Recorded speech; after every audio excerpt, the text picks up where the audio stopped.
afternoon, guys. My name is Dratnos, and here with the Titanforge podcast, we have a special guest, Andybrew. Hello, Andy. How are you doing this afternoon? I'm doing well, thanks. Good to be here. And above me, I guess, is also Dratnos. Dratnos, how are you doing today? Good, thank you. Nice water bottle and clean bed. Good, thank you. I hope I'm doing well. And to my other direction, we have Trell. My name is Dratnos as well. Today? I'm well. How are you? Hello, Dratnos. We're live this week. Yeah, episode 18.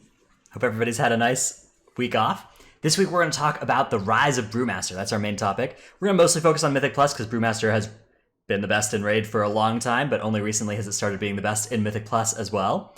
And to help us talk about that is our special guest this week, Andybrew. So Andybrew, why don't you tell us a little bit about yourself? Hi, I'm Andybrew. You can find me on twitch.tv/Andybrew3. I've been playing the game since, I think, halfway through Warlords of Draenor is when I made my monk. And didn't really play too seriously in Legion. But then when BFA started, I thought that I'd play like quite a lot more seriously. I've only recently come back to the game. I quit like halfway through season 1 or towards the end of season 1. And I came back, I think, 4 weeks before the Azara patch. Yeah, I don't know. I'm 20 years old and I don't know what else to tell you. Oh, hell yeah. All right, Tettles has another question for you, I think, here. Oh, yeah. So how does Andy heal so much? Should we go into the really basic answer? No, that's okay. That's okay. Just the meme FAQ question. I press buttons. That's the. What's your zodiac sign? I don't know. I think it's what is it? Capricorn. Okay, fair enough. Cool. I don't even know my zodiac sign. All right. That's a hard question. Trell, for you, I have a different question. Do you think this week is a good push week here? We have Enchanted, or Tyrannical, and then it's Bursting and Skittish. Do you think that makes it a good push week, or do you think that the Tyrannical is too much of a problem? I think it's, for the most part, a pretty good week. You can't really do too many 24s, but for Tyrannical, it's probably the best Tyrannical week, and it happens to be Enchanted, which is the best rotation for emissaries. So I think all four of us are doing quite a few keys this week, and I don't know. What do you think about it, Andy? Yeah, I think it's a good push week this week. I mean, there's a few keys that I would say are easier than even on the fortified week, in my opinion. One of those being, I think Motherload is actually better on Tyrannical than it was on fortified. But yeah, like, I mean, other 24 keys are still a lot harder than they are on like the mega push. That was the fortified bursting volcanic. But I think overall it's like still kind of a big, like, it's a good week. But I think it kind of like shows how Tyrannical is sort of maybe a bit too unfair in comparison to like fortified, and how the scaling should probably be changed in like a few areas.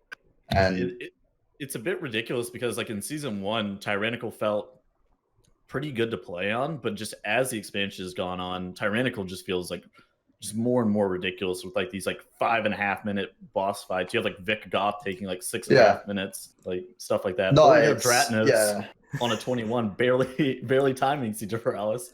Yeah, we beat a timer yesterday by 0.001 seconds. It was wow. It was nice. I missed the last cannon shot, or the second to last cannon shot as well. They were just like 3 seconds on the clock. I just miss a cannon shot, and then we still beat the timer. I think 2 people died right then too at the end of your run. Yeah, but you don't lose time on the clock if people die in the last 10 seconds. Last 10 seconds, yeah. I think that was a rule implemented in this expansion, or was it in the Legion? I don't know when it was implemented, but it saved us on this key. Yeah.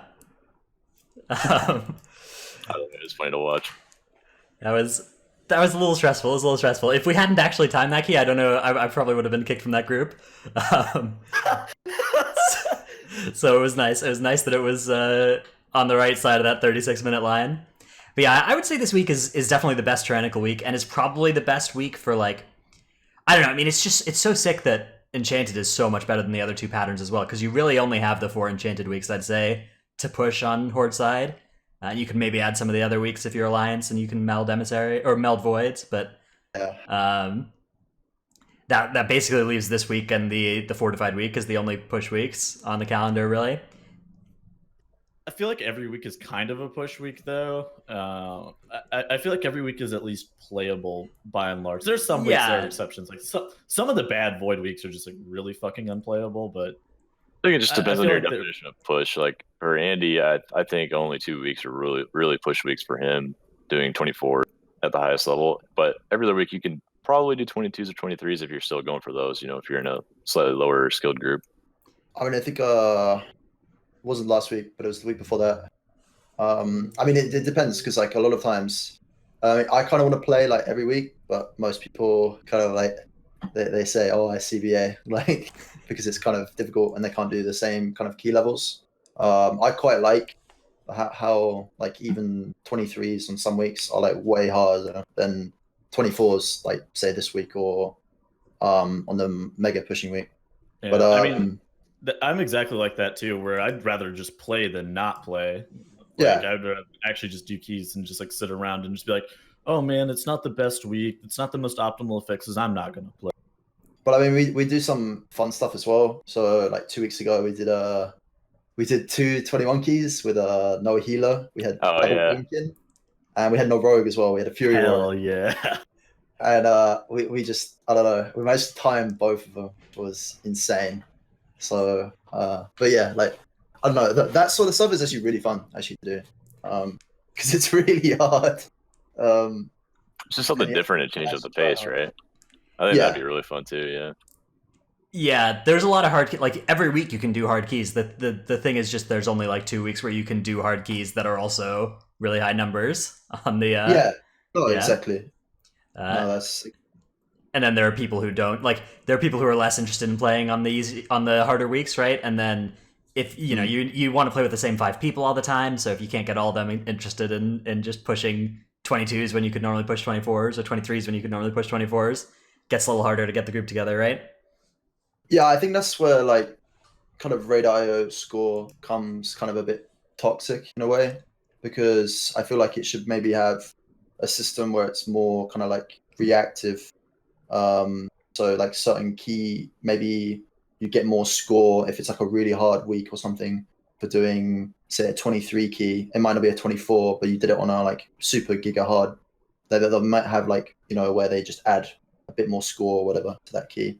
I think they should implement something like that, because a lot of times, I don't know, a lot of people just seem to hunt for score or whatever instead of just kind of enjoying like Mythic Plus pushing, I guess, on anything. Yeah, we've been talking about that a lot lately. Where it'd be cool if there was like an aggregate score system of your top 3 weeks for each dungeon, like how high you could push in 3 total weeks in each dungeon. Have that be a. I think it's also Blizzard, like Blizzard, who should create a system like that, or something that like rewards you for having the best run of each dungeon on your server each week. Because if that was around, then people would like be much more interested in going. The thing is, there's only the raid.io score. There's not any like in-game rewards for pushing. Yeah, I think so. I think Blizzard should actually take ownership of it as well, because if they do that, not only do you have kind of a more, well, I think you could have like a better leaderboard system, but you could also have, as we said before with Tettles, we were talking about Mythic Plus like season rewards as well, with like mounts, titles, transmogs, that sort of thing. Yeah, I think it'd be a much kind of better system. I think that would be awesome. Yeah, I think those sorts of like mounts and titles and transmog is a perfect place for them to go each season. Like they already do that for PvP, right? It's the same sort of thing. Yeah, exactly. Yeah. All right, so let's move on to our main topic. But first, want to shout out our social media platforms and stuff. We are on Twitter at TitanforgeWow. And then Andy, you are on Twitch at twitch.tv/AndyBrew3. Not the first or the second Andybrew. Those ones are those are reserved. Yeah, we don't go those channels. I don't know why. But Andybrew3, that's the number you want to go to. So everybody, now's a good time to go throw him a follow, and he'll probably be streaming many hours over the next until reset. We also have a Discord, the Titanforge podcast Discord, which one of my co-hosts can link in chat also, and it'll be in the description if you're listening to this or watching it later. I'll link it. And we also have a Patreon at patreon.com/Titanforge, where you can help support the show every week. And among our most powerful patrons are Paul, Gyu, Never Nude, and Ahar of US Proudmore. Thanks for your support. Okay, so into our main topic, the rise of Brewmaster. Let me start by just showing you some pictures, some graphs from Radar.io to compare Season 2 to Season 3, because I think that this is something that people don't really appreciate, is just how much better Brewmaster is now than it was last season, and actually that it is performing better than Brewmaster at the top levels. So here's Season 2. This was the top runs during Season 2. You can see all the tanks are warriors here. And if you actually look at the top rated tanks, it's warriors all the way down to number 14. Click through the pages, because Okay. for top runs, you'll have it all the way until like 50, where you have a pally that did a 25 total. Yeah, the top 49 runs of Season 2 were Prot Warrior runs. Now, Season 3, there's a lot more diversity up here, right? In the first 4 runs, actually in the first 6 runs, we have 4 different tank specs. Although that's just because there's one insane Blood Death Knight key here. That is yes, Toll to Gore from Blood Death Knight. unsurprisingly being Toll to Gore, That's right? pretty sweet. But still, like this one Blood Death Knight is actually performing pretty well in terms of overall numbers. Yeah, he's really. But yeah, if you look, there's just a bunch of different colors here on this first page. Mostly Monk, but still a lot of the other specs. And that kind of continues as you go down the ranks. There's a lot of different stuff here. And if you look at all tanks, there's multiple different specs at the top, but it's mostly Monk. Monk is 4 of the top 5. So that's our kind of data backdrop to why we're saying that Brewmaster is now, if not the best, it's definitely in conversation for being the best. And we're going to make the argument today that it is the best. Or at least I'm going to make that argument. I don't know if anybody's going to try and disagree with me. Although I don't expect it, because most of the people in this group are Brewmaster mains. I know Fem would hard disagree. I was talking to him a little bit about it last night. He said that he believes that the reason that no Prot Warrior is like doing like there's not more Prot Warrior representations, because there's just like fewer Prot Warriors playing, like himself and Nerf and all of them and now we're all doing MDI, right? So yeah, that's true. Actually, if you look at this list of top tanks from Season 2, okay, this person is now kind of rerolled Monk, the number 1 Radar.io score person. But outside of that, like the next 6 warriors have not really been pushing this season. So yeah, that may be an effect. Certainly there are some high level warriors that aren't pushing this season, and that may be making the warriors look underrepresented here. But I know like a couple of these monks were pushing last season and couldn't get as high up as they were this season. Not Andy, of course. Andy just returning to the scene and crushing it. Bring back Trellskior. Bring back Trellskior. No. None of that. I don't get it, man. Trell just fought him rerolling back and forth. He's just like, he rerolls to warrior, rerolls to Prot Warrior. It's disgraceful, actually. Okay, so to put it into perspective, I think it would be good if we made a quick little tier list of how good we think the different specs are in M+. I think the Brewmaster and Prot Warrior are pretty clearly in the top tier. You could make an argument that the Brewmaster is like S tier and Warrior's just A tier. Or you can make an argument that they're both in just that A tier. Then I think Prot Pally and Vengeance are the B tier options. Those are actually doing some pretty high runs as well. There are a couple of them succeeding. Vengeance, like it's tanky, but there aren't that many people actually doing very high keys on it. I think part of the problem is that they add pretty low amounts of damage over the course of the dungeon. So you don't really see, like the highest ranked Vengeance is only 2,900. And then Guardian Druid and Blood Death Knight, I would say, are near the bottom. And I think Blood Death Knight quite a bit lower than Guardian. Although, again, the highest ranked Blood Death Knight is actually pretty high. Yeah. Yeah, Rhea is actually kind of owning, but I think that might just be a case of an insane gamer gaming in an insane fashion, though. I think that you might be onto something there. Plus, they're also Alliance too, so you also have to factor that in a little bit as well. But he is definitely making Blood Death Knight look significantly better than I think it is. Yeah, I think the main point is that like I think tanks are actually fairly close. Like most of them are this patch, but I think Brewmaster and Prot Warrior are like clearly a big cut above the rest, and that's why you see mostly them in these top pages. But we wanted to answer the question with our podcast today. Why is that true? Like, what has changed for Brewmaster, and what is making them now good when they weren't good before? And Andy, I know you're just coming back to the game, but Trell, you've been playing, like you tried to play Brewmaster in season 2, right? And you ended up re-rolling to Trellskior. So what is it about the current state of the game that makes Brewmaster, better than before? What's new? I mean, the only like real new thing is Hot Trub was introduced. That's been a big part of. Andy can tell you he does the most with it. His damage. I think you do 17% of your damage is Hot Trub and free. In Freehold, yeah, probably. Maybe a bit more. Something really high. But so it's basically almost 20% more damage than it was before. In some cases like that are extreme. There's other things that like the 2 new raid trinkets that we'll talk about added quite a bit of healing to Brewmaster. They scale a little better for Brew than other tanks. Yeah. Brewmaster has tools to deal with like every single emissary in the game pretty well.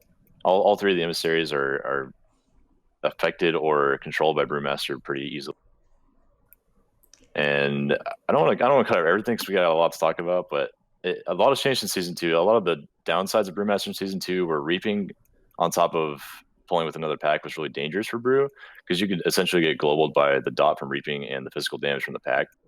Whereas Warrior would take literally no damage from the pack and just get dispelled from the reaping and stay alive, as well as leeching through the pack with their insane damage. So that was a pretty big loss. And because Brewmaster kind of has a hard time with like small mobs and big mobs attacking it at the same time, right?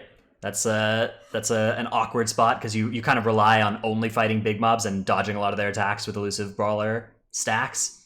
And if those are getting consumed by like small autos, that's a problem, and that's gone now. Now the reaping's gone. I think another effect also is just that like single target has become a more important tanking thing this season than it was last season. Like last season, it was kind of all about just big AOE, and the individual boss fights were not as tough for tanks. But this season, the way it's been scaling, like boss fights are a pretty serious challenge, and Brewmasters, I think, are the tankiest single target tanks, and they're a lot better against like the magic damage bosses than Prot Warrior is, because there are a lot of those bosses notably now.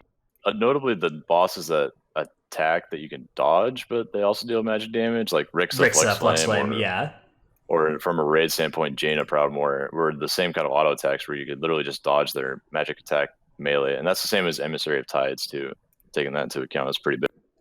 Dude, Rixa is so bullshit. Like if you, I don't think you understand. Like if you don't like if you play with the Brewmaster monk, you wouldn't understand like why Rixa is bullshit. Every other fucking tank is like Iron Bark me on pull because they get shot twice, like at the very beginning, right, with her melees. Every other tank has to get like a fucking external on the pull, and then Brewmaster just kind of rolls in, you're good to go. And just, what the hell? Yeah, it's actually so unfair. I think Charlie, you're onto something here as well, though. The Emissary of the Tides. So, what is it with the Emissary of the Tides? Why is that so good for Brewmaster compared to the other tanks? Andy can definitely weigh on this as well, but for me, just the fact that you can dodge their magic melee attack is huge. They deal a ton of damage with their melees. And on top of that, you can sweep them for 5 seconds. They have PvP duration on all stuns and DRs on them, or stuns and caps on. You can sweep them, you can ring them away and let the pack hit you without the tides. You can ring them out of a pack, even you can just decide not to do them with the pack. There's just like all kinds of ways to deal with it as a brew. But Warrior, you'd have to face tank and just eat the magic damage over and over for the most part. Yeah, I think it's unfair that you can't block the auto attacks. I think that's kind of a bit strange, to be honest with you. So I agree. It's so weird because like everything in this expansion is like blockable, right? But for some reason, those magic melees really aren't. But I don't know why. Well, because they were designing it when Prot Warrior was overpowered, right? So that you make it so that Prot Warrior doesn't block them. I guess. I feel like it's pretty unintentional. I just don't know why they made it magic damage in the first place. They could have made it like just a heavy physical damage hit, and that would have been more balanced for every tank, in my opinion. Yeah, I think that magic damage is a really tough thing to balance in this expansion. Like, damage that hits tanks that's magic is just 3 times more effective than physical. So when they design these bosses like Rixa that are all magic damage, it's tough for it to be balanced when like you want the numbers to be about the same as the physical damage bosses, but your tanks just can't mitigate any of it. Yeah. All right, let's move on to talking a little bit about kind of the Brewmaster specific strengths. One thing the Brewmaster has, but is not new, is Stagger. Stagger basically means that when you take damage, you delay it and turn it into a dot. Brewmaster can do this for almost all the physical damage they take, and for a small amount of the magic damage they take. Not actually all that much of the magic damage, but compared to other tanks, right? Other tanks don't have access to this ability. I don't know if you guys think that this is something that's overpowered in keys or not. My perspective on Stagger is that Stagger is the kind of iconic monk ability, and if I were to balance monk, I would go after the other parts of the spec and leave Stagger the way it is. I don't think it's fundamentally broken in Mythic Plus. Maybe it is in Raid, but we'll talk more about Raid later. Tettles, you seem like you've maybe got something to weigh in on that one. I don't know about that. I think I have a differing opinion, but just because of how it is in like in Mythic Plus, it's like fine, but then you get to Raid, like you said, it's just like a huge. Okay. It almost needs a rework for just the fact that it's always so strong in Raid, but I think it's fine in Mythic Plus for sure. It would just you have to convince Blizzard to somehow split the spec into a Raid spec and a Mythic Plus spec, but I don't know how they could do that off the top. There's a really easy way to do that, which is just to have a system where you have Mythic Plus talents, and like PvP talents. Yeah, kind of like the way PvP talents work. Like I don't know if you know Vibes, but him and I were like talking about this like a while ago, and he sort of suggested that there should be like some form of Mythic Plus talents, and how a lot of like ranged kind of suffer from the fact they don't have like melee kicks. So for example, say if you're like a mage or a warlock or something, you could like spec into like a better kick for Mythic Plus, and I think they could somehow balance a few classes as well for Mythic Plus and raiding, like with Mythic Plus talents. And obviously kind of Brewmaster in raiding is sort of just a meme right now, where I mean it has been since season 1, since older. It was kind of like a meme back then. Like I remember there was that whole fiasco on what was the boss, the 3-headed fetid, I think. Yeah. There was that whole log on what was it, Peak of Celerity? Peak of Serenity with the Iron Skin versus Purifying. Is that what you're talking about? Yeah, exactly.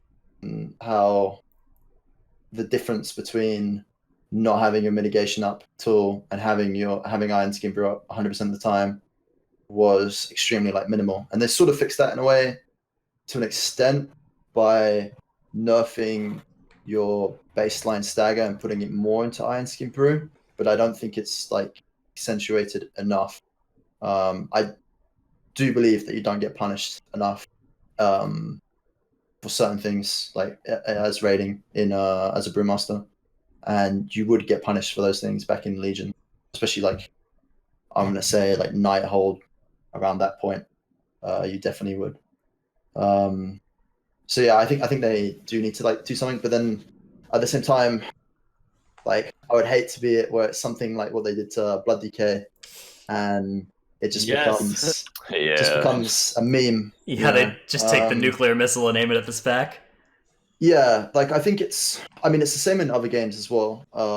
Say for example, something like League of Legends, where lots of game companies find it easier to nerf one thing than buff, or then like truly find out what is kind of like wrong with it and how to kind of tweak it. Or in a lot of cases, they should honestly just buff other tanks. Like back in season 1, they should have definitely done that. Like the other tanks should have just been brought up rather than nerfing Blood DK the way they did and nerfing Brewmaster by, I don't know, they did some really tiny nerf that was just laughable. Oh, I forgot about that. It was so small. Yeah. I remember that one, yeah.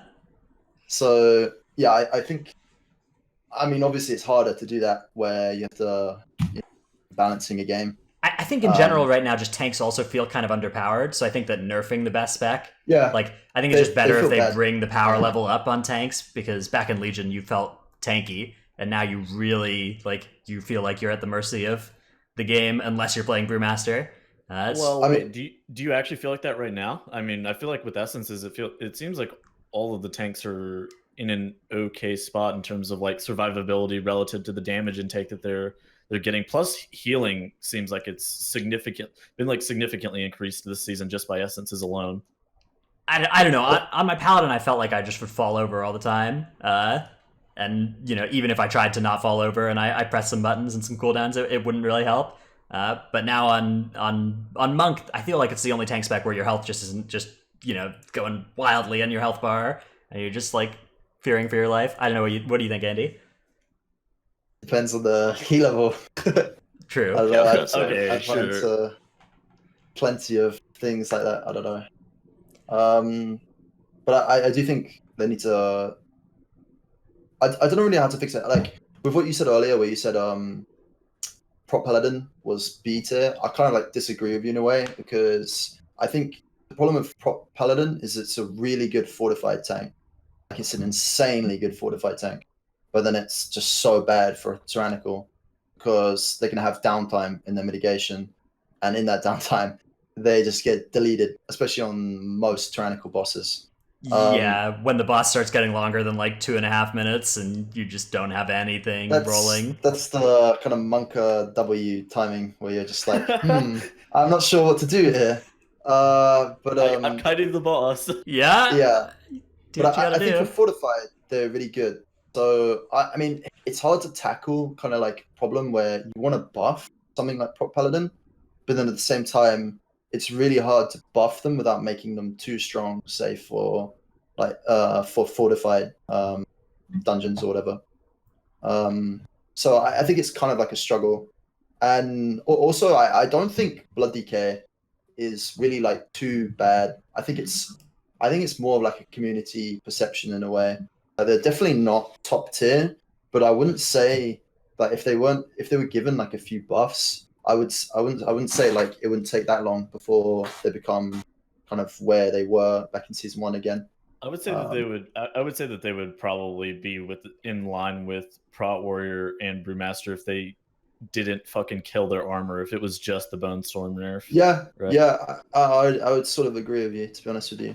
I mean, it feels like all the tanks are like playable. Like even I feel like Guardian Druid. Yeah, Blood Guardian's not that bad either. Mhm. Yeah, No, I feel like all the tanks are playable. I feel like just like Vengeance, Guardian, and Blood Death Knight are just underplayed currently. There are prop pallies that are doing like insanely high keys too. So, I mean, obviously prop pally is good in some situations. Like Felinator has been doing some just stupid stuff. Yeah, exactly. Yeah, and I think mean, the tank balance is close enough now that you can succeed with not the best tank, whereas that's not true for that wasn't true in season 2, right? I mean, it's not even true for healers. So. Right, it's not been true for healers since the last time when Holy Pallies and Resto Druids were both good. Yeah, I mean, like, dude, in Legion, like, if you didn't play Holy Pally or Resto Druid, it was just so fucking bad. Like, I remember playing with Hante on his Disc Priest, like, he would Clarity of Will spam us for, like, trying to immune one-shots, but then beyond that, it was just, like, impossible to do anything else, and, like, God forbid we had, like, Grievous. Right, so definitely, like, I think all 6 of the tank specs are within that, like, playable range that can do the high keys, but it's a lot easier on the monks and the warriors. I think it depends on comp though, because I think comp is so important. Like, for example, if you look at, say, Felinator, he has a Shadow Priest in his group that has pretty much no interrupts. But then Felinator kind of like brings that with his Avenger's Shield interrupts. And then at the same time, they kind of like complement each other like really well. And the same thing is for kind of like Brewmaster in a way. Like, I don't think Brewmaster would be this strong if it wasn't for Resto Druid being as strong as it is still. I agree. That's true. Just purely because Resto Druid can heal Brewmaster so much more effectively than any other healer in the game can. Right. And then in regards to Prot Warrior, I think if you have like a monk in your group, say a Windwalker or something like that, I think the amount of damage that a Prot Warrior can still do now with like the physical debuff is insane. So yeah. I think honestly, I think comp is such an important thing like right now than it was in season 2, because season 2 was such a kind of linear comp design where, I mean, you said it before, where you just have Resto Druid, Prot Warrior, and then you just find a couple of rogues and you're good to go. You know? Yeah, you gotta get the LSU rogues, man. Yeah. You go on your friends list, find the rogues group, and you just spam invite. You're good to go. Yeah, there was really an overpowered thing in all like damage dealing, tanking, and healing in season 2, and now it's it really. I think you're right. The comp is super important because like a problem where if you have a Windwalker in the group, you still have the Ring of Peace stuff, and that really helps. But if you lose that Ring of Peace, it really hurts in a lot of these beguiling dungeons now. The Tide stuff. I don't know. We can look at a couple clips actually of what Ring of Peace can do. Here I have some from Trell's stream that we can watch together. Here's an example from Temple this week. So that Dervishes. they sneak through this little area. After the Tides dies. These 2 dervishes, and normally you just would fight these 2 dervishes or you'd pull in a Nimbus, but Trell's able to ring out a Tides and pull the Tides by itself here because Tides aren't linked.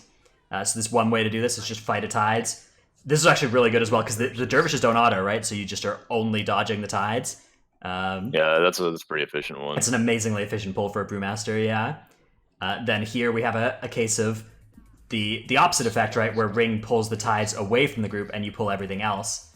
That is the more common thing where you just don't want to fight a Tide, so you just leave it and you fight all the other mobs.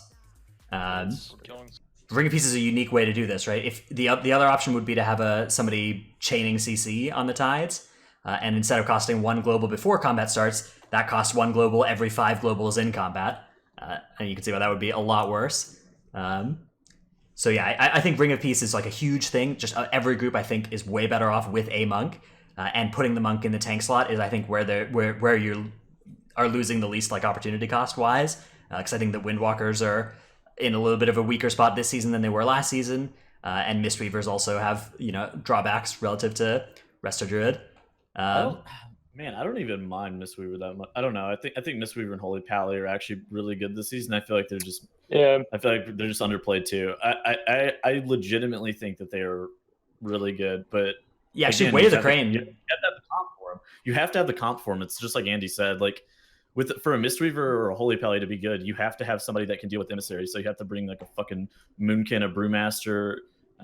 I know Outlaw Rogue can deal with them like in an okay way too, but you just have to find ways to be able to deal with emissaries whenever you do bring the monk or the Holy Pally, because Resto Druid is just like oppressively good at dealing with emissaries right now. Mm-hmm. Yeah, I think it's a big issue actually. Is the Resto Druid is just too good. I don't understand why you're able to use a spammable CC like root on the Tides, but then something that has a cooldown like Incap is only something like 4 or 5 seconds. Yeah. 4 seconds. It's so bullshit. It's so bullshit that I can spam root that mob. I don't understand that one.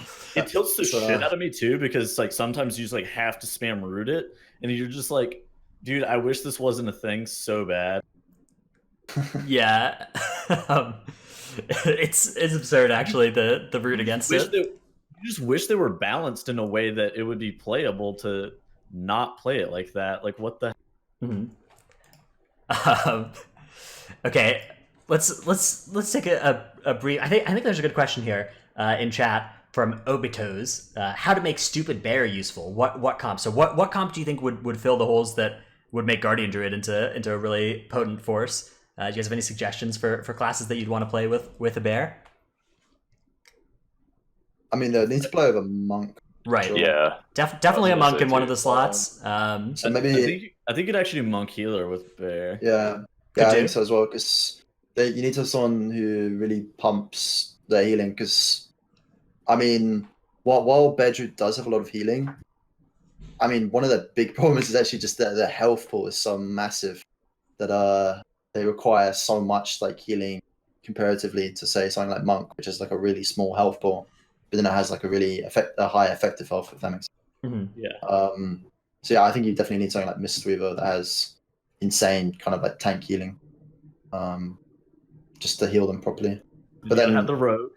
Yeah, you gotta have the rogue. Then some rogues. They have Guardian has a little bit of an issue on Snap Threat. They don't get their Thrash stacks up, or so Trix swipes after the Thrash up very quickly. So Trix. So do you think like a double rogue comp would be better for them then? Or like Rogue Hunter with Misdirect, something like that. I don't know. I think you definitely need the monk, like Andy said.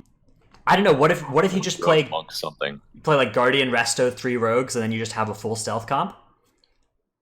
You know? Huh. That sounds pretty interesting.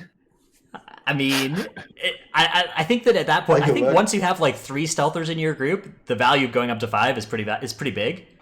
You can do a lot of cool stuff with that. You can just like skip all the voids without needing Shadow Meld. Just the rogue gets in combat first and vanishes later, and everybody else can walk by in stealth. I don't know. That's just my suggestion for running that comp. Anyways, let's get back away from Guardian Druid because this is not the Guardian Druid show. This is the Brewmaster show. Next week. I have a couple rapid fire. I have a couple rapid fire questions about Brewmaster and like the different aspects of its strengths and weaknesses, and I want to ask Andy how important each of these things are. So first off, Spell Reflect. Okay. Brewmaster does not have Spell Reflect. Warrior does. How big is this for Brewmaster tanks? It's kind of. I think it's kind of big personally. Say for example, as actually Sinky and I were talking about it. Was Waycrest Mana this week. To push a 23 Waycrest Mana this week, you need to bring so much single target, even as a Brewmaster, just to actually kill the Sisters boss. So like I myself have to play Crucible of Flame, Major, and the Beam Trinket just to kill Sisters boss, and then I'm kind of crippled for the rest of the dungeon. And then at the same time, timing a 24 Waycrest Mana this week on Tyrannical on the Sisters boss is just not going to happen anyway, just purely because Spell Reflect is such a huge thing.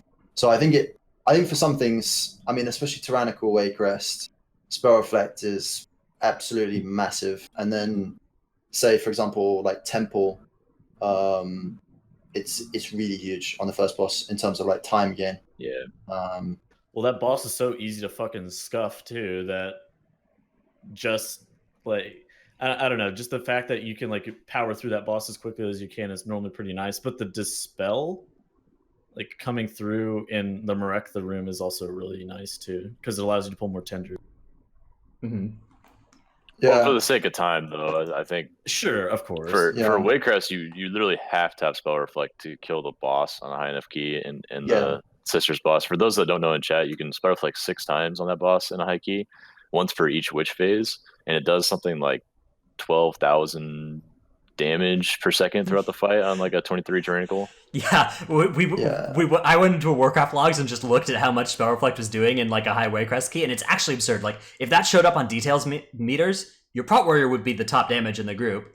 Like the only reason that Spell Reflect isn't nerfed is that it doesn't show up on details. If that thing showed up on details, everybody would be complaining about it, but it does not. So That's true. So they don't know. It's also their mitt, so you have to kind of take that into account too. They're so fucking bad against magic damage, and that's all of their magic mitigation.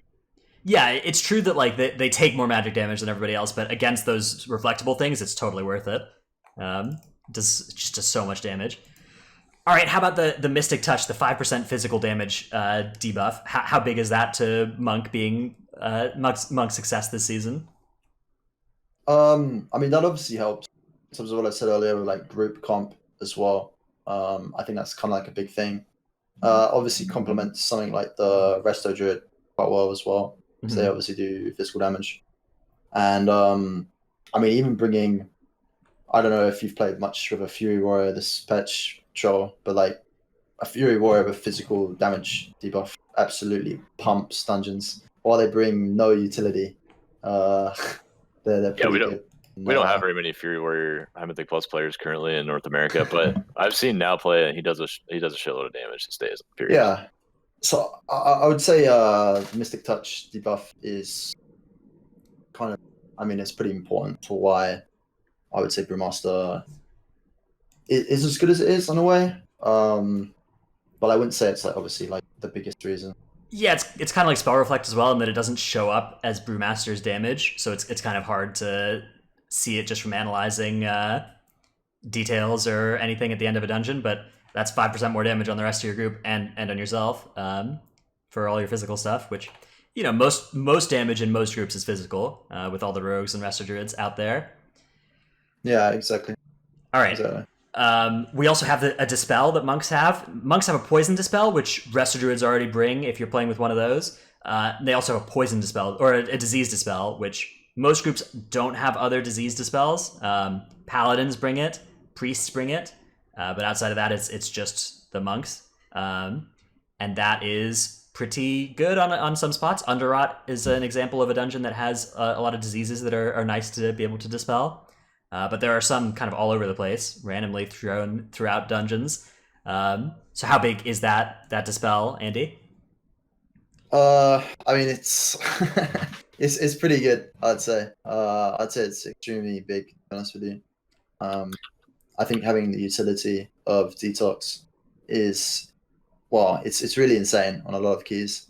I mean, there's a lot of pulls you can do in Underrot, with kind of like tides or whatever, and like a few lashes, and you just don't have to worry about killing the tides. You can focus on killing, say, something like a blood swarmer instead in the pack.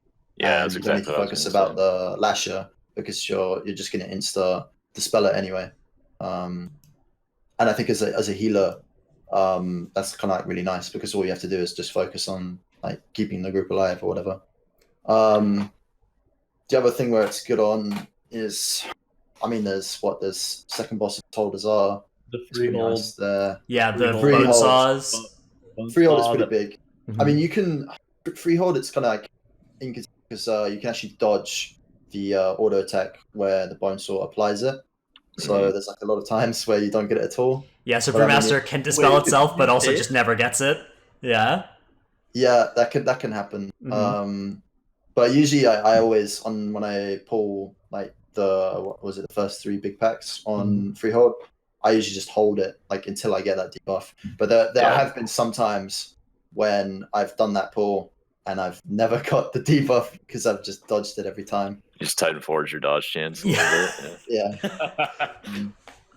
But The yeah, other thing it's- is, I was it's gonna very say, good.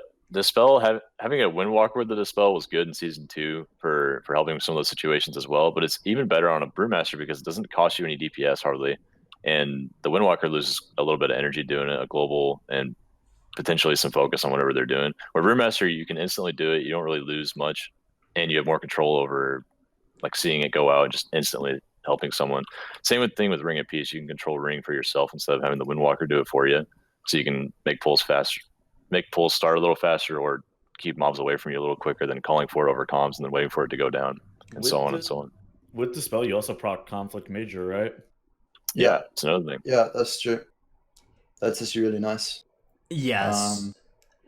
I think, Yeah, that's actually really big. I think you're onto something, Trell, with like, there's like this kind of like the ring being in the perfect spot instantly effect that takes like hundreds of games with a good Windwalker if you're a prot warrior to kind of build up that understanding of when you're going to want rings and where you want them.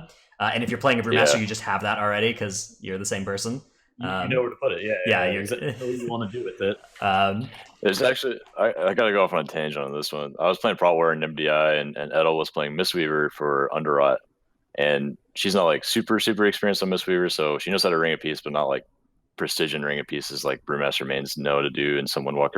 So I actually had to make a clip for her, me putting a ring in a certain spot on a pole, and I was like, Edel, I need you to do exactly what this is doing here to knock everything in the same direction, move out of Sanguine at the right time, and also interrupt this cast and just like keep the mobs super clumped. Because you can do a bad ring where you put like the middle of the ring kind of in the center of the mobs and the mobs spray out in an arc, or you can move them in a direct clump together by just using the tip of the ring for as an example. Yeah, ring. There's a lot of pulls where there's a very small place where ring is good and a large area where ring is very bad. To put it right. Okay. Yeah. Yes, there's something going on in chat right now. Dad's popping off on Edel, screaming that she took a phone call mid-cup. That's true. And no. Underrot, she also took a phone call, and I was like, Edel, ring. Edel, ring. Edel, no, please ring. And she's like, I was on the phone. Oh no. I think also okay. The poison dispel it's kind of like Spell Reflect in that it comes up in a couple dungeons, but in the dungeons where it does come up, it's really big. And then there are some dungeons where you don't really notice it at all, right? That's kind of like Spell Reflect as well. Yeah. Okay, Snap Threat. This is something that, especially this week with Skittish, is something that you would notice. I think Snap Threat would be more of an issue if there weren't so many rogues providing us the beautiful tricks of the trade, and also if Brewmaster hadn't had its damage go up so much this season. What do you guys think? Do you think the Snap Threat is an issue or not so much anymore for those reasons? I personally don't really think so that much, unless you have someone who's extremely cooldown reliant, like a Frost K or a Fire Mage in your group or something like that. I don't think it matters too much, really. At least not for me when I've been playing this week. Even Fire Mage, if they just tell you what they're going to combust on, you can just taunt that one target and you're good. Yeah, exactly. No, that's very true. Large Demon Hunter. Until the Fire Mage just blinks into melee, gets all the extra melee threat, and just gets hit by every single mob in the pack. Yeah, so you do have to watch out for that. That's not the play. Yeah, that is something to be careful of. Something I did last night, Andy, was I ran a King's Just late last night without Hot Trub, and I did notice my lack of threat. I think Hot Trub has actually helped quite a bit with Snap Threat because you get like a big Purifier. Oh, it does. Yeah, because the first Purifier in the pool, really big threat, for sure. I kind of forgot about that until I ran it without it, and I was like, oh shit, I'm actually losing threat on all 5 of these mobs in the gauntlet. That's not good. I think 65 and like giving bonus threat whenever you hit those essence break points for tanks was also a fairly large. Yeah. Okay, let's talk a little bit about these essences, because I think they're, like, we talked about running Conflict to do single target in Waycrest. Now you're talking about having Hot Trub, which means having the Conflict Essence. That's the one that you have to do the rated PvP for, right? So it's not like a super long grind, but to get to rank 3, you do have to be like, you have to claim some weekly chests from your PvP box for a couple weeks, depending on how high rated you are. Then there's also Anima of Life and Death. Do either of you guys ever play with Anima of Life and Death? I see that one being popular, especially among the lower ranked Brewmasters, but not so much among the higher ranked ones. In Shrine, it's pretty good, I would say. I play Shrine. Yeah, I find it like, I mean, especially on like attendant pools. Well, I play it in Shrine because it's good on. There's a lot of pools in Shrine which have like low health mobs, but you need to like kill them quickly. Like for example, there's the tentacles later on before third boss. But the biggest thing is in Shrine, I feel like having even just the slightest bit more like effective health is really nice on, because we did the water blast. We did some insane attendant pulls on the week, because we almost timed the 24 Shrine, and we had to do some very nutty attendant pulls, and I think without Anima, I think I've been very close to dying, to be honest with you. I mean, already it's kind of sketchy because you have to plan your cooldowns so well. How does Anima, like, how does your effective health with Anima work? Because when you drop below 35%, you lose the bonus. So, yes, you do. But the minor, I mean, it's just because, I mean, there's like obviously having like more health when you use Fortifying Brew. Yeah. It increases your max health, like HP, and obviously if you have Anima, you're gonna have like a bigger health pool anyway. So there's gonna be like a lot of times when a lot of like water blasts, especially if you're doing like a pool where you have like 4 attendants and you're gonna be like nuking one while kicking double spiritualist, and so your kicks are gonna be like very limited on the water blast. So you're probably gonna have on most of these pools having like 3 water blasts go through, and so keeping yourself like above 35%, I feel like it's just, you feel like less kind of spiky because you can die very easily, very quickly. Yeah, I can see that. I run Anima and Toldagor purely because Hot Trub and Null Barrier pull everything and anything through every wall. Yeah, I love that one, dude. Fuck yeah, pull me some tides in the Waycrest Manor Courtyard. Fuck yeah, bro. Yeah, that's really annoying that Null Barrier goes through like doors and stuff. And Shroud, yeah, you just can't. Yeah, it explodes in Shroud. Yeah, and you can't like cancel it at all either. Like you have to legit wait for it as well. The fact that you can't cancel it is just like, I don't even. Yeah, you can't even click it off. Yeah, it's not optimal for sure. But yeah, in Toldagor, yeah, I never have fun in that dungeon because I feel like to really kind of like time it or be competitive on timings, you need to run Hot Trub just purely because it gives you so much damage on like the earlier pools and it helps you out so much, and especially Null Barrier as well. So I don't know, like I never have fun in that dungeon. Yeah, you just are just always like walking away from the walls, and yes, very scared. Every time, every time I've just sworn off my good trades, man. Scared. had enough pulling monster walls. Um, I saw Rads he was fighting Jess Alice yesterday, and he got Yeah. meleeed from the Thug and the Croc below him. In the, Oh, like, in the yeah. boss fight and died. I've seen that. Yes, I'm Yep. familiar with that one. Mhm. Yeah. I too have a bull rush down the corridor and then pulled mobs a floor below me. They snapped me to them and then instantly killed me. And I'm just like, okay, I guess I'm coming back. You do deserve that for being a high mountain Tauren. I stand by that. Toldagor should be deleted. To be fair, yeah, this is a Toldagor problem, not a Brewmaster problem. Mhm. Yeah, I think that's true. It's I mean, it's also in Waycrest as well. Like there's that void. I mean, this week below floor, like near where Raoul is, where you go towards Raoul if you're in the courtyard. And then Oh, yeah. it's also like a tides there on some weeks as well. And that one pulls often with, I think it's either Null Barrier or Hot Chug, something like that pulls it. Both of them, yeah. Yeah, both of them, I think, Together. together at the same time. Exactly. Yeah, I don't know. I think probably flat out remove any emissaries from below there to fix it. They just need to stop making dungeons that have multiple levels, like vertically. Like it's not worth it. I mean, Yeah. I mean, I mean, dude, maybe. the courtyard in Waycrest is literally like you pull fucking tides through the floor, and then you're just like stuck perma in combat. Occasionally, Yeah. the tides will run up the stairs and just like fucking insta kill your healer, and you're just like, all right, I Yeah. guess that was a thing. That's cool. Yeah, Matron Alma used to pull from below the floor as well. Like, stuff would pull above you sometimes if you skipped the stuff above you and then you were down there. It's just a mess. I think that if you're gonna have vertical dungeons, you need to do the cathedral thing where there's just like a huge big staircase so that nothing is close to below you. Yeah, That's what I was Yeah. gonna say. Just make the levels more spread out and like more open. that helps with the Cathedral nameplates was too. a really good example. Yeah, I think they don't make the floors like they have like Z-axis issues just in the fucking game in general. Like think Blackwater Behemoth. Like, oh, if somebody's like not on the ground with the shot on Blackwater, they'll just like straight up die. Like nobody else will soak the shot, and they will literally just die by themselves. And you're just like, what the hell is happening? Like the Z-axis in this game is just so bad. Like the tides was protecting mobs through Yeah. the floor in Waycrest, and then they fixed it to where now you can just like pull the tides up on an elevated surface, and now nothing Yeah. else is protected. And you're just like, what the fuck?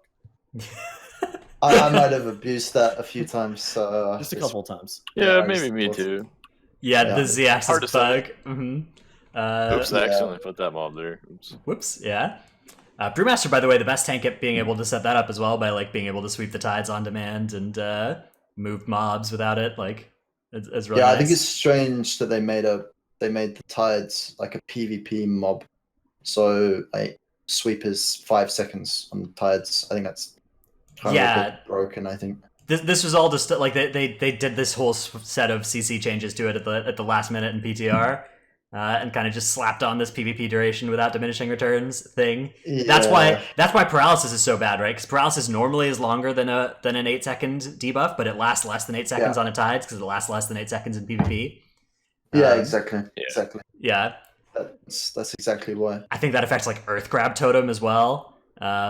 You get like a What? 2-second duration on that instead of 8, which is That's so bad.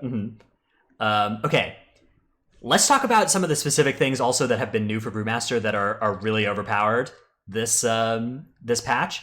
Gift of the Ox, I think, is we're going to shed some light now on something that may cause Gift of the Ox to get changed, because Gift of the Ox is behaving in a way that is not how it says on the tooltip in the current patch. So for anybody who doesn't know how Brewmaster works, Gift of the Ox is an ability where when you take damage, you're supposed to spawn these healing spheres, and you're supposed to spawn them, you're not supposed to be able to like full heal yourself, but the calculation is based off of your max health.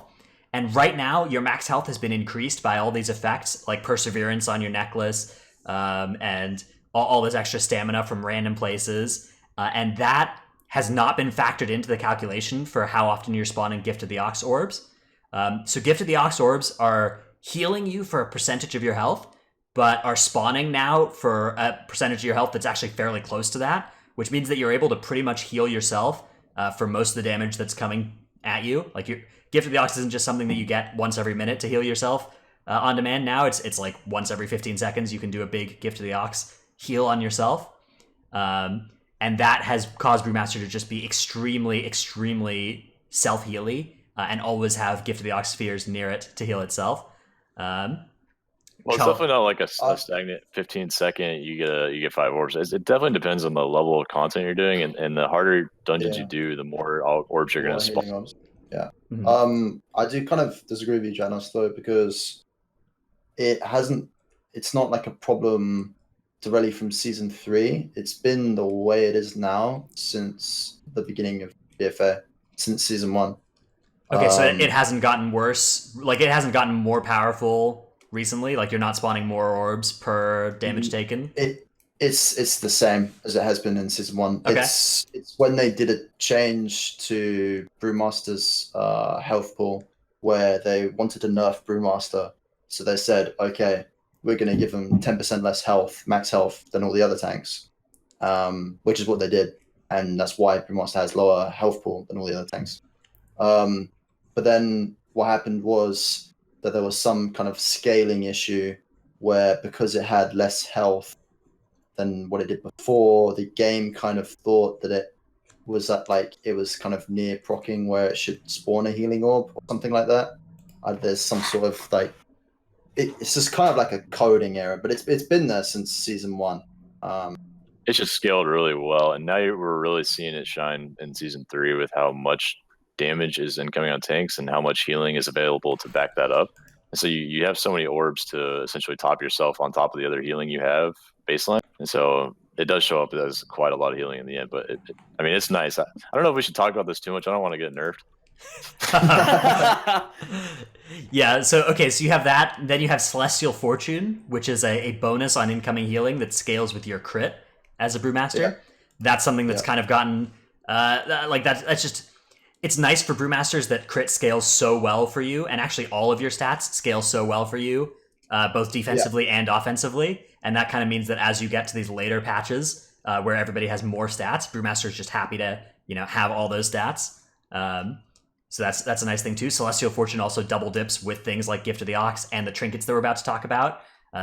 Those are just more effective on Brewmaster because their self-heals and stuff are more effective, and the trinkets that do that multiply with that. And those trinkets are Bloodthirsty Urchin and Edicts of the Faithless. Those 2 defensive trinkets are massive, massive amounts of self-healing, and they really provide for Brewmaster this ability to not require external healing in the way that it used to. Brewmaster used to be the spec that wouldn't die all of a sudden, but required a lot of external healing to be kept up. And now it's just a spec that doesn't die all of a sudden and also doesn't require a lot of external healing, which is a really, really overpowered place to be for a tank in Mythic Plus. So that's it. That's my diagnosis for the problem there. Yeah, those 2 trinkets are insanely powerful. I know Andy got both trinkets week 1 of the new. Yeah, I did. Hell yeah. Yeah, actually, my monk. I was gonna complain, but I also got it on my first kill on my monk on both those bosses, so I cannot complain. I don't even have an Edict still. I get asked if Diamond is better than Edict because that's what I run, and the answer is no. Edict is definitely really. Do you think that Celestial Fortunes should apply to trinket absorbs? Because that doesn't seem like that makes a lot of sense. It doesn't seem like it makes a lot of sense from. It also applies to all healing absorbs included. So it also applies to, say, something like Atonement from this priests or whatever. Yeah, and Void Stone. And does it also apply to Artifice of Time shield too? It's the same concept as Guardian, where they just have a flat increase from healing across the board. Was it Mastery, I believe. That Mastery, Nature's Guardian. Yeah, I think it's not broken. It's not broken inherently, but it is really nice for these tanks that have multiple things that scale their healing. Most tanks just have Verse that will scale their incoming healing and stuff, and they absorb size on their trinkets, but Brewmaster has crit and Verse that do that sort of stuff. So yeah, there you have it. That's why, for anybody who's ever wondered why Brewmaster is really good this season, the last 30 minutes are your answer. That's those things we've been talking about. I do want to quickly talk about Brewmaster and Raid, because we kind of glossed over this, but Brewmaster is an extremely it's kind of undeniably broken in Raid. I don't think there are really any Brewmasters that would disagree with you that it's just super duper ridiculous in Raid.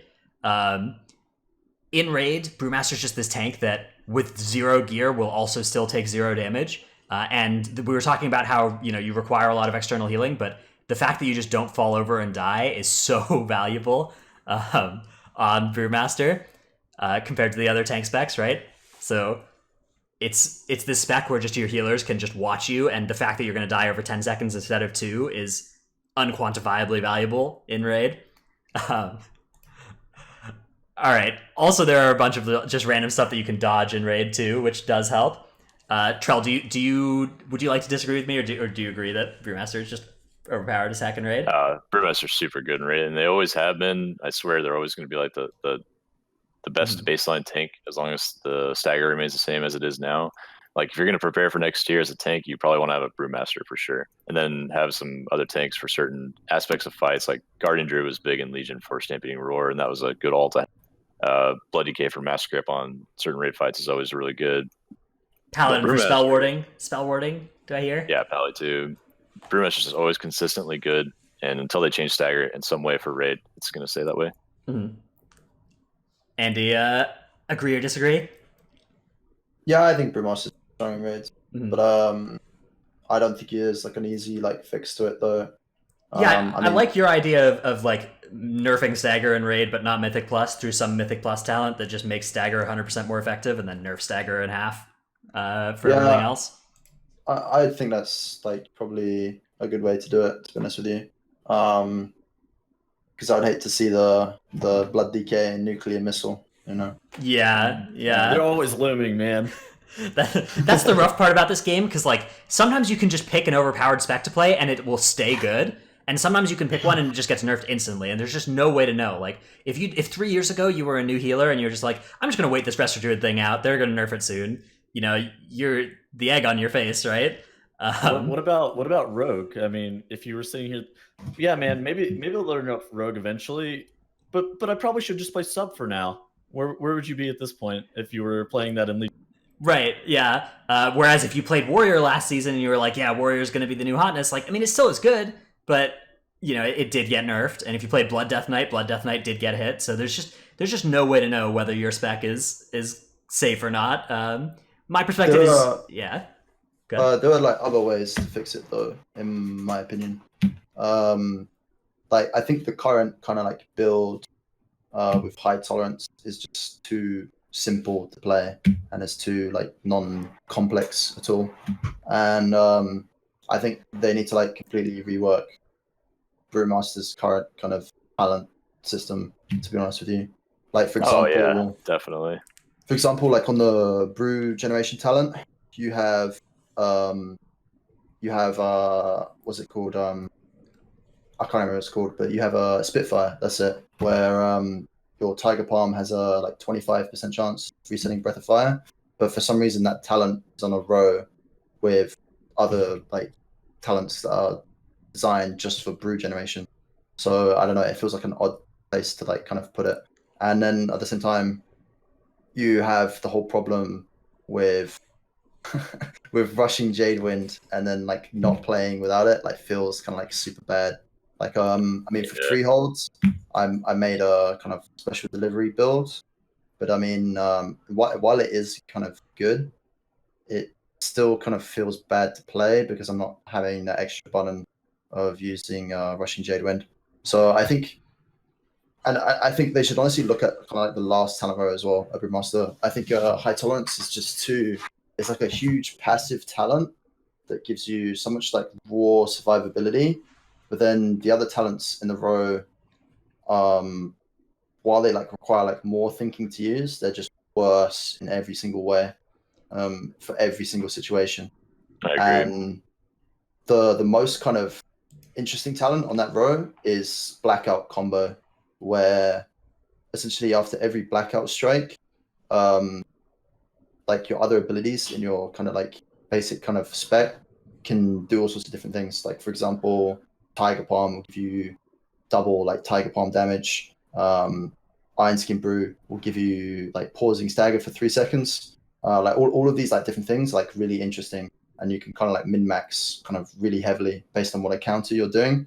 But currently, like Blackout Combo feels really awful to use, and it's worse than High Tolerance in terms of dealing damage and in terms of like raw survivability. Yeah, And it just feels like awful.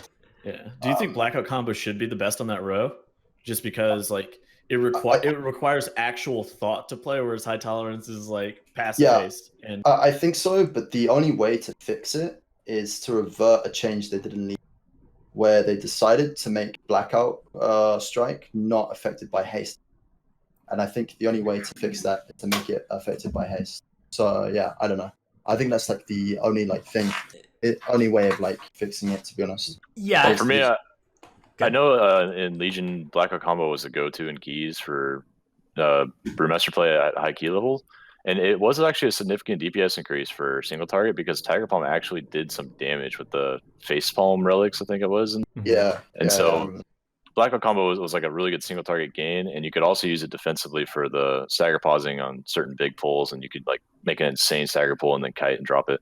But now if you take Blackout Combo, you gain like the smallest amount of single target DPS for a humongous defensive loss. And so I think if they just made the bonus bigger for either of those things with Blackout Combo or made Tiger Palm damage bigger across the board instead of having all of our damage in Keg Smash and Blackout Strike, maybe that would help.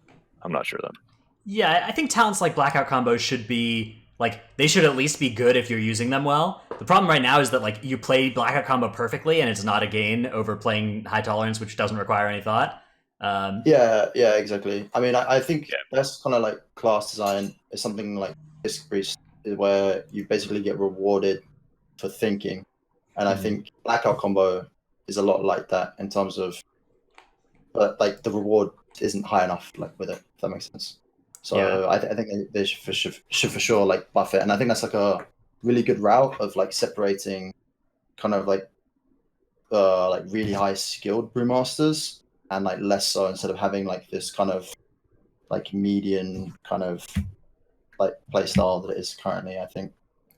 Raising the skill ceiling is always a nice thing to do for specs whenever they can, and part of the way you do that is by making the high skill talents viable if you're high skill. Yeah, exactly. Yeah, that'd be nice. All right, let's move on to questions and answers. We have one here from @Darth_RO. Maybe a little late in the day, but I wonder if you could give your thoughts on the key pushing mindset or barriers to entry in Mythic Plus. Tettles, what do you think of this one? Okay, so for key pushing mindset, I think one of the biggest things, and we kind of hit on this earlier, is that you should probably be looking to do keys every single week, just to try to like familiarize yourself with like all the situations, try to get yourself a little bit more coordinated with your group. Running with the same 4 to 5 people for most of your runs also helps a lot too, but also jumping into other groups occasionally to learn new strategies is also pretty good. And then as it comes to like barriers or entry in Mythic Plus, it's really rough because if you want to jump into high key specifically, you basically have to know somebody who's already going to invite you, whether that's going to be through raid or through high keys already. Very few people list their key in LFG, so it's going to be hard to jump like into a high key without knowing somebody. So just getting a nice collective of people that you know, having good friends that also push up pretty high keys, I would say that's the biggest mindset and barrier to entry that you probably have to overcome. Yeah, you need to like you're gonna get a small, rare amount of opportunities to like play with really good people when you're first starting out, and you really need to like do your best and learn as much as you can, because if you can impress people when you play with them, they're gonna play with you more. So just the better you play, the easier it is to kind of keep getting invited back to groups. But yeah, I don't know. I think the best mindset is just to always be focused on your own improvement, and as long as you do that, you're not going to be so tilted whenever you mess up a key, and you're going to always be looking for things you can learn and take into your next key and do better next time. As this is the Brewmaster show, what do you guys actually think about tanks normally forming the group for keys, and tanks having most of the responsibility inside of keys? There's obviously some exceptions, like an example, Dr. J pretty much takes full control of his group, but by and large, it's mostly on the tank to have full control. Like, do you think that like if people wanted to get into keep pushing, maybe rerolling to tank would be a good solution, and just like taking control of their own group, and just kind of paving their own way?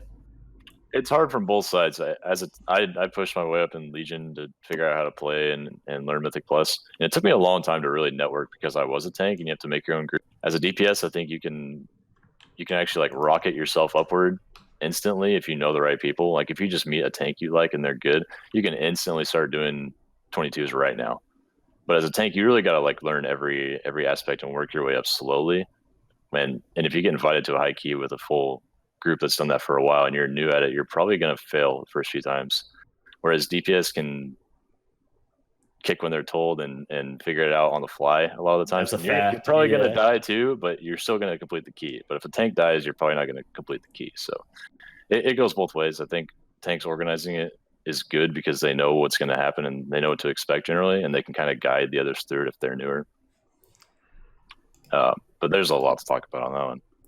All right. Let's move on to our next question, though, which comes from @SaneTweet. Any advice on how to handle Purify usage in high keys? Seems like I'm constantly at red Stagger without stacks for further purifying. What happens when you deep red and taking further damage? How do you cope with that situation, or are there ways to prevent this? Andy, what do you think of how to purify here? They tagged Trell in this tweet, but I figured they just didn't know we would have a better Brewmaster on the show. So I wanted to send the question over to you. Damn, Trell's dead. Hey, look, I asked Andy to be on the show, okay?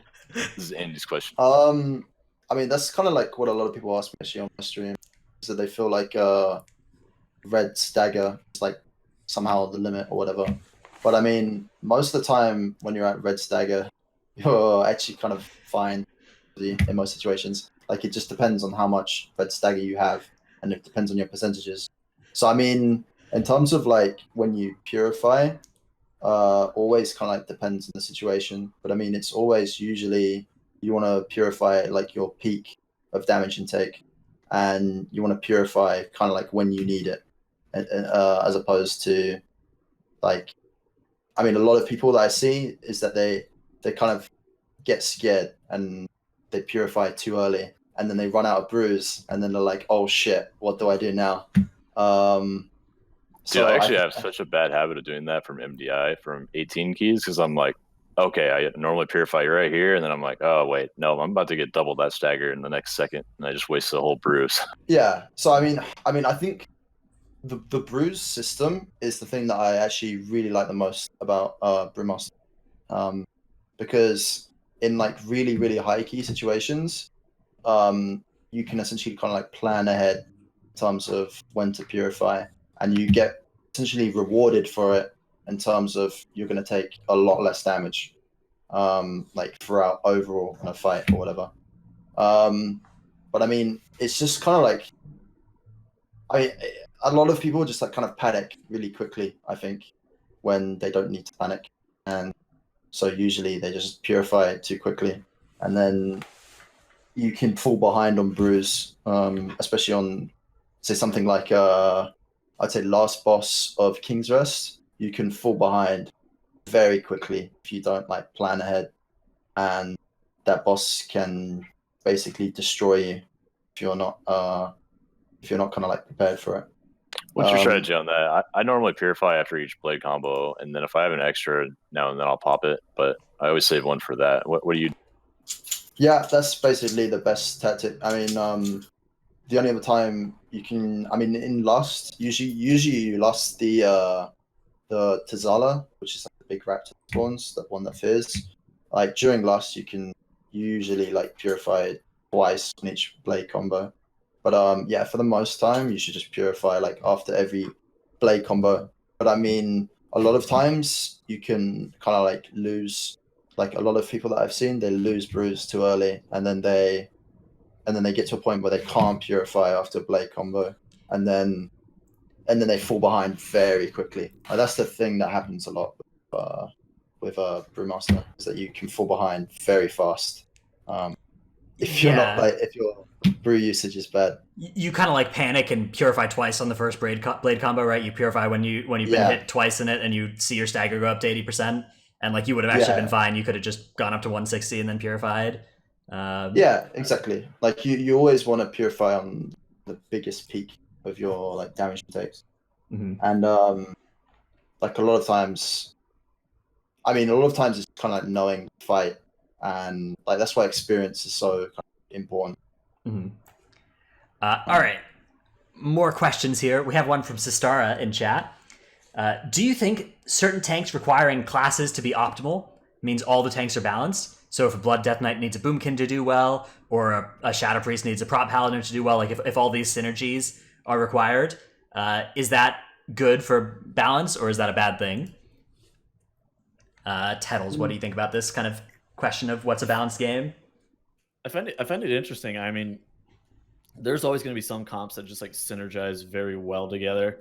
Obviously, Blood Death Knight mass gripping into like an AoE stun into like a solar beam plus trees is always going to be very strong.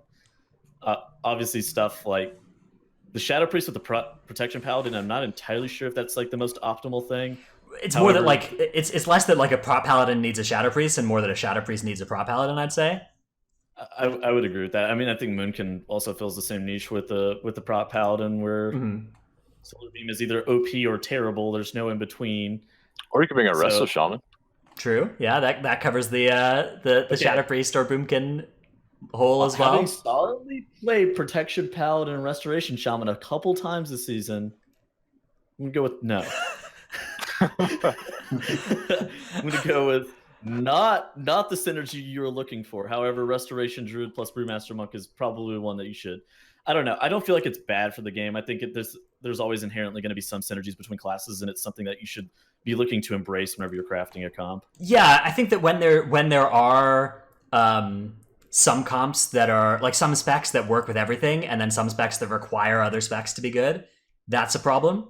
I think that's how you can tell something is overpowered, right? Like Prot Warrior being the best combo with anything, Outlaw Rogue being the best combo, being the best DPS in any comp, right? Those I think are problems, but when it's more like, okay, you know, we have this tank, so maybe we want this healer, or we have this DPS, so maybe we want this tank. I think those are cool things, and I like that. I like designing comps that way. I just don't like when the answer is always, what DPS should we bring? Outlaw Rogue. All right, another question here from Michael Bluth. Why is healing elixir bad? Is it because you guys have more reliable healers? Sometimes I feel like I need the extra healing. Andybrew, you were a healing elixir, a huge fan of this talent actually in season 1, right? What's your take on it now? It's all right. It's not as good as it used to be, because essentially the way we've kind of like scaled as Brewmaster is like much better than it was in season 1. So it's not like healing elixirs like a talent that is usually kind of like good when you have kind of like low stats and low kind of like scaling. So like in season 1, I thought for a lot of keys it was pretty good over having the especially for Grievous. Yeah, Grievous was really nice actually. I remember that. I mean, currently it's just not as good as having an extra cooldown like Dampen Harm or having Bob and Weave. It's just not really as good. I don't think. But yeah, I personally prefer Dampen in every dungeon except for Freehold, where I run Bob and Weave. Is that true for you too, Andy? For the most part, yeah. It depends on like the week, like tyrannical or what the affixes are. But I mean, usually, yeah, Freehold. I almost never play Dampen Harm. Almost always play Bob and Weave. But yeah, for the majority of dungeons, I'll play Dampen, just because having the cooldown is a lot better. Brewmaster is very low. Good. I really make sure that I use trees over their Dampen Harm too, just to mess with them. Yeah, that sounds very. Okay. Most of the time, I'm pretty good about not treesing your cooldowns. Sometimes you gotta.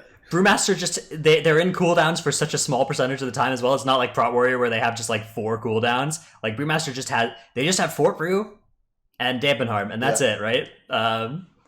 You can use Zen Med on quite a few things. Like especially Motherload, like third boss and the last boss. Their auto attacks, like they're kind of like ranged auto attacks, so they won't actually break Zen Med. And there's like a lot of things you can do with Zen Med, like with Ring, to stop mobs from hitting you. So yeah, I'd say like Zen Med is like probably a really good call. Mm-hmm. Sorry, my roommate made a cameo appearance here. I hate Dad so much, man. Okay, so Trell's roommate Grizz walks by with a floral shirt. Shift types in chat earlier, can we get Grizz on the show to show off that pattern shirt? Quote, what the hell is that? And then Dad goes in the chat, like, just a second ago, back from his poop, still fresh. How does he do it? So now Matt knows Trell and I are literally sitting here just like trying to not like laugh our head off. He's laughing too. He can hear it. Oh no. We appreciate Grizz. Oh, okay. But like in terms of cooldowns, that was for sure a big problem.